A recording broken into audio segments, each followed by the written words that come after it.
it's really hard to look at two mattresses and say, well, one is $3,000 and the other one is $5,000. And the reason I would spend a $2,000 difference is because of this off-gassing.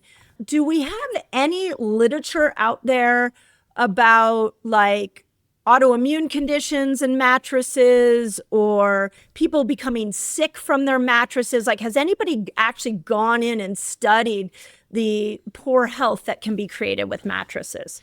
So you're not going to find studies on a mattress itself, but there's plenty of studies talking about the exposure to the specific chemicals, to the specific components that are used in mattresses. So when you talk about polyurethane and understanding the breakdown of polyurethane, and you'll have the connection from that, you'll have the chemicals used for fire barrier use and the connection of chemicals with those. And the unfortunate part is that all of these are within legal limits. So what does that mean is that, and the foam manufacturers, the ones who are converting the fiber, they're all using, they're putting the chemical exposures obviously within legal limits, but the legal limits are still not healthy. Right. They just won't, they just won't kill, they'll kill you slowly, not quickly. Yeah. So that's like the RDA. That's like the RDA, right? This is how much vitamin A and vitamin D you should get into your system. And when we look at those regulations, they're really minimal.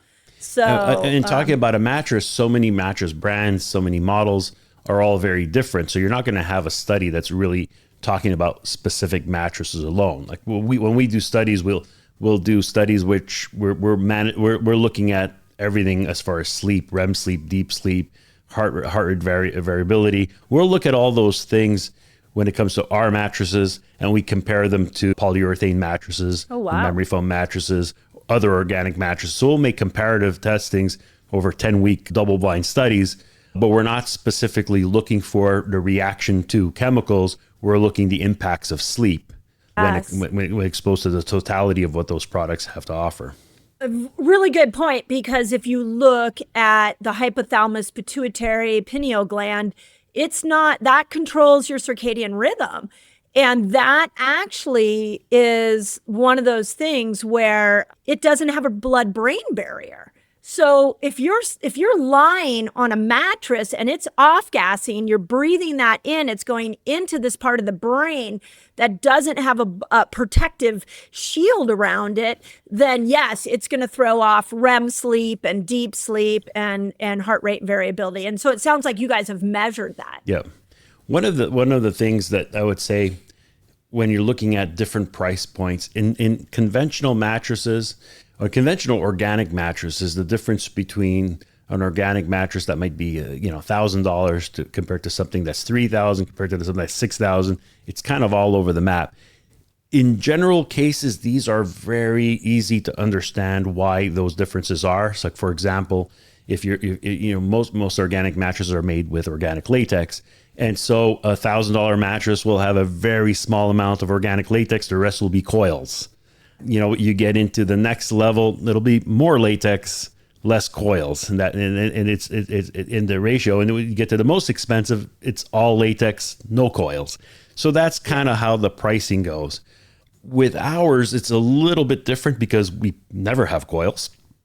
However, we really change our formulas substantially, and we really get into the behavior of those foam formulas to maintain them always organic, but also having a desired outcome for performance. And I think you're actually the perfect person. You've experienced that where, at one point, I think you didn't want to reach out to me, just busy schedules, and you went organic, but not our organic, right? And you saw that difference, so you can speak to it in your own experience. But that's really there are differences, and that's what I obsess with, believe it or not, because we have a full range of products that they'll typically would have gone from $2,500 up to $10,000-$12,000. My energy the last 20 years of leading Essentia has actually been to maintain as low cost as possible, and it's hard to believe because they are quite pricey, but believe it or not, if I followed the way the industry goes, I could just be making a $50,000 mattress easily. And it's our 20th anniversary. And instead of launching something that was super high price, again, I said, how do I take what I've learned, what I've developed, and make it more accessible to everyone? Because what makes me happy is more people being healthy. And for our 20th anniversary, we actually did something at the $1,600 level, but not to get into merchandising and all that kind of stuff. But the thing is, my challenge to myself for the last 20 years is, how do we make this accessible to everyone?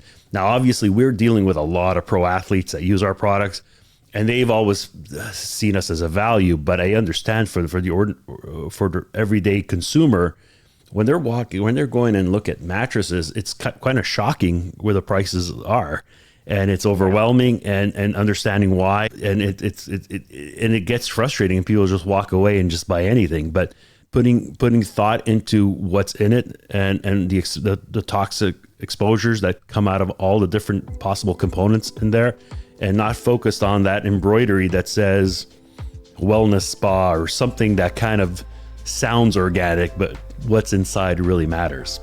Right. Yeah. And that's why I wanted to bring you on, is so we can take all the different parts of mattresses and break them apart here.